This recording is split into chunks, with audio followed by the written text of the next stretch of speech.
You think you know why you're broke, but the real reasons are hiding in plain sight and costing you thousands every single year. Most financial advice focuses on the obvious stuff like buying expensive coffee, but the actual money mistakes keeping you trapped are psychological traps that even smart people fall into without realizing it. I spent 5 years studying the spending habits of people who escaped poverty versus those who stayed stuck.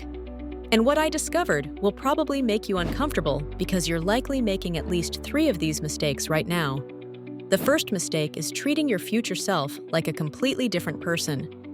Your brain literally cannot comprehend that future you will have the same financial struggles as present you, which is why you justify spending money today by promising that future you will somehow figure it out.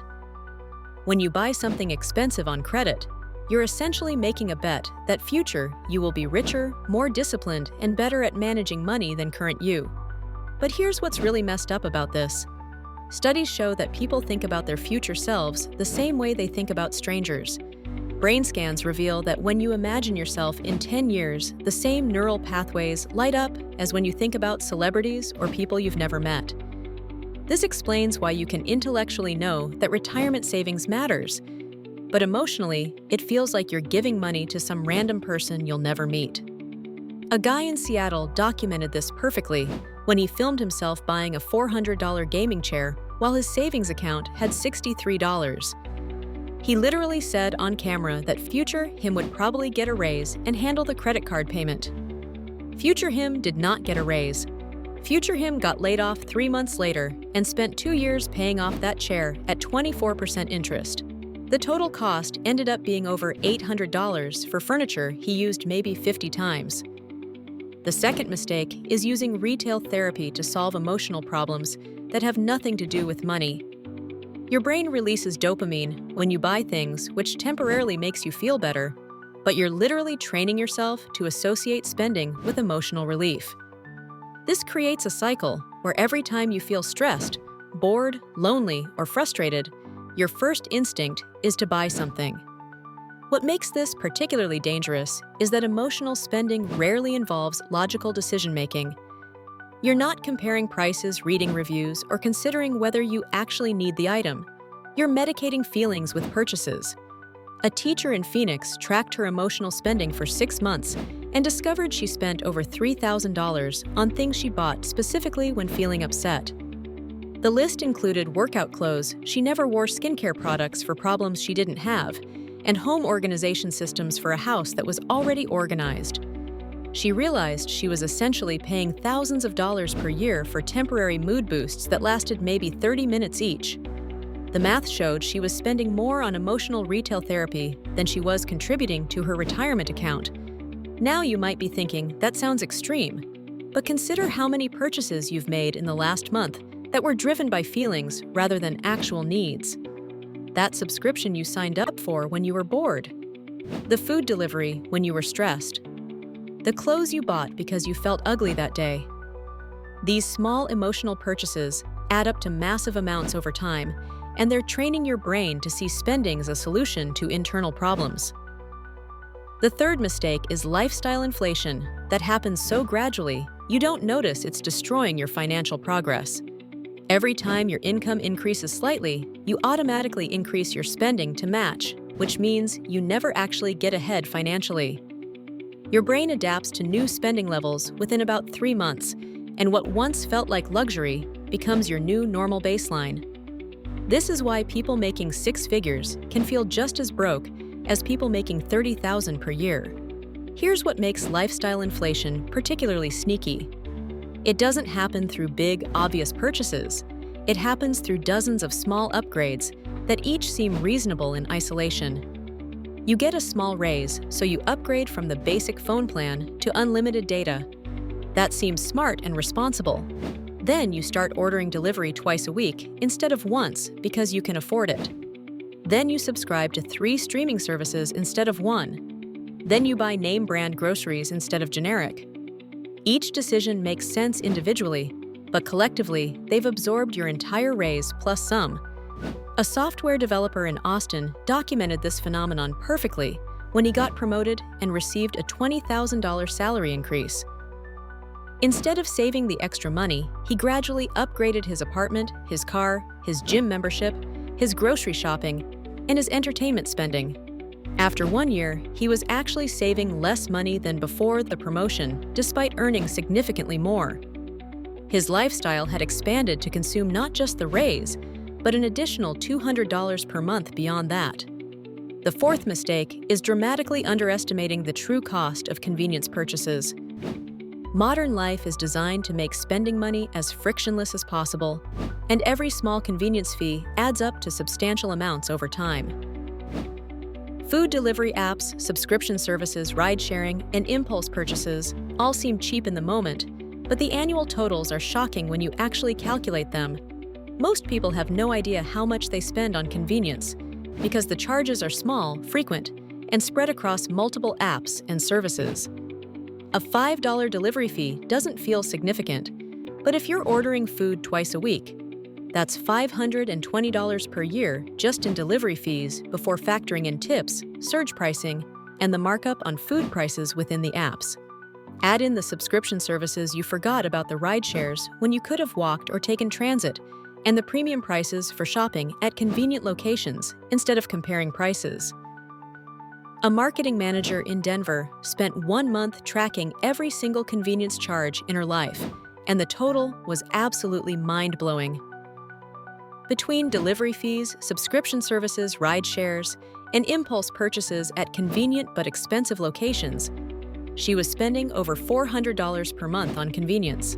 That's nearly $5,000 per year that could have been invested or used to pay down debt, but instead was going toward minor time savings and small comfort improvements. But here's what's really insidious about convenience spending.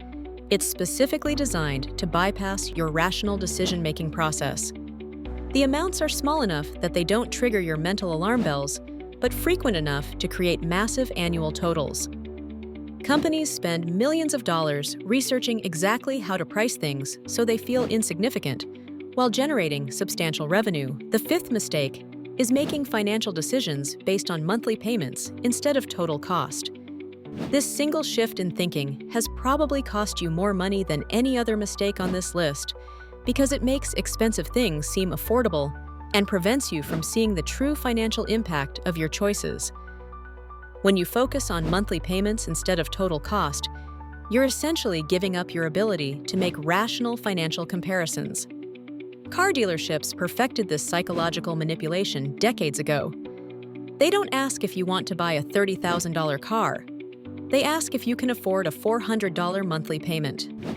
These sound completely different to your brain, even though they represent the exact same financial commitment. The monthly payment feels manageable and temporary, while the total cost feels overwhelming and permanent. This is why people end up with car payments that consume 20 or 30% of their income for years at a time. But this mistake extends far beyond car purchases. Credit cards, student loans, furniture financing, and even subscription services all use monthly payment framing to make expensive commitments seem reasonable. A gym membership that costs $1,200 per year sounds expensive, but $25 per month sounds totally manageable. A phone that costs $1,800 seems outrageous, but $30 per month added to your phone bill barely registers. The sixth mistake is believing that small amounts don't matter, which prevents you from seeing how minor expenses create major financial problems over time. Your brain has difficulty processing the long-term impact of small, recurring expenses because the individual amounts seem insignificant. This is why people can simultaneously worry about money while spending $5 per day on coffee or $15 per month on subscriptions they never use. Here's a perfect example of how this plays out in real life.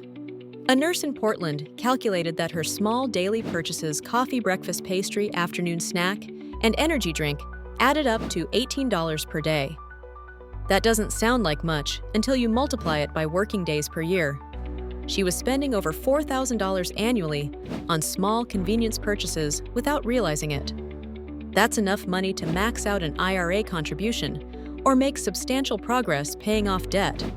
But the real tragedy is what that money could become if invested instead of spent. $4,000 per year invested with 7% annual returns becomes over $200,000 after 20 years. She was literally trading her future financial security for temporary convenience and didn't realize it because each individual purchase seemed harmless. The seventh mistake is keeping up with people whose financial situations are completely different from yours, but assuming they're making smart choices, you should copy. Social media makes this worse because you only see the highlight reel of other people's spending without understanding their income, debt level, family, financial support, or credit situation.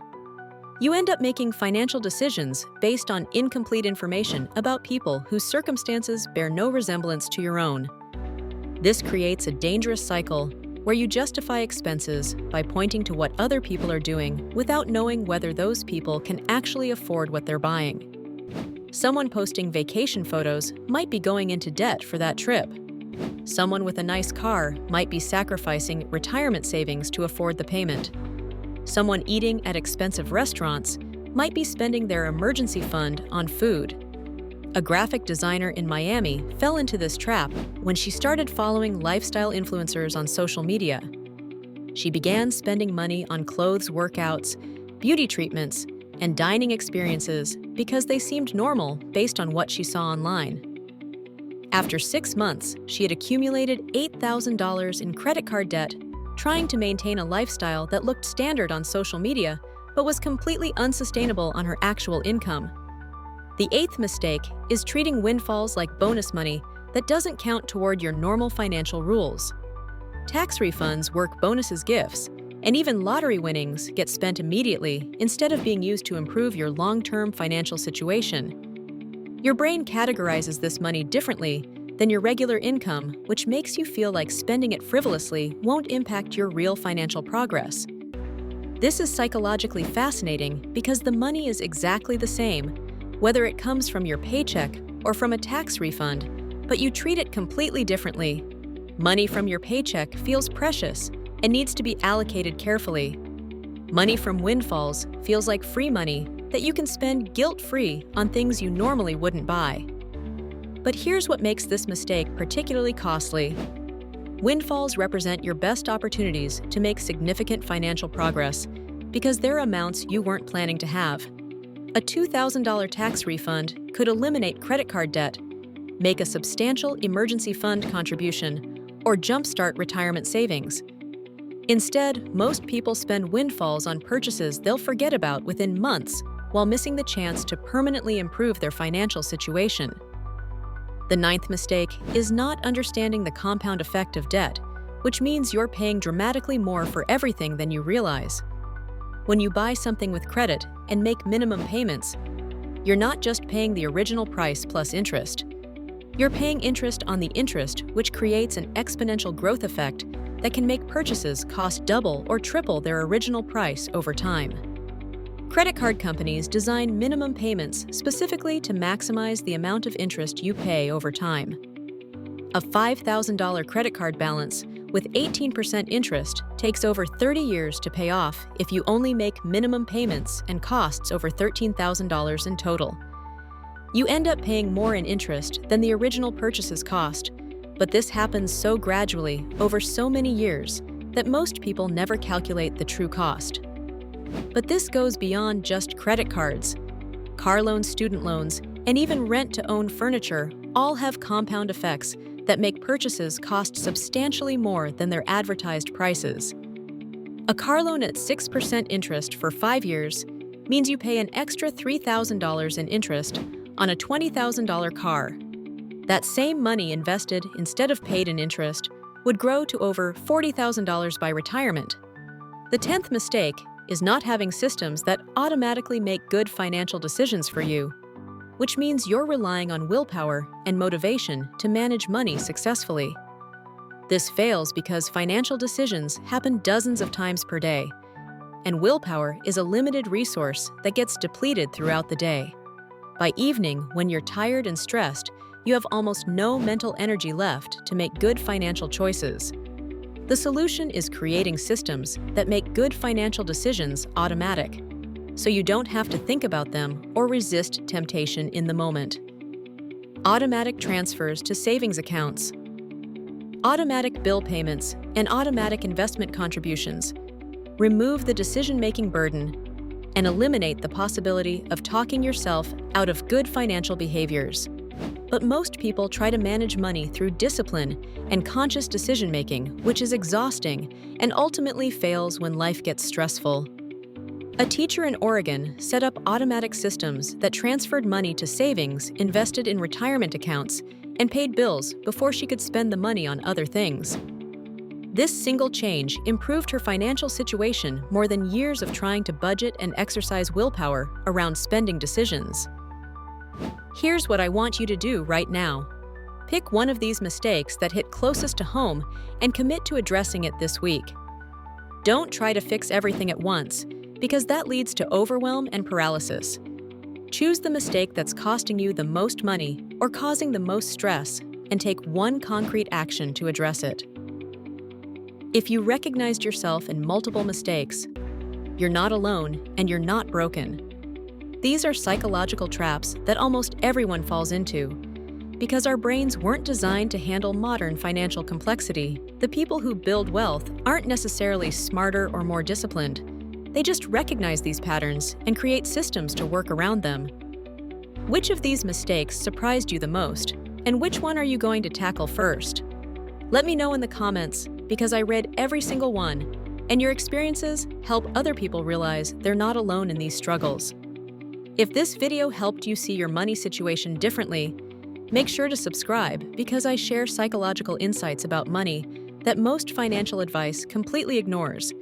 And understanding how your brain works with money is the key to actually building wealth, instead of just learning budgeting tips that don't stick.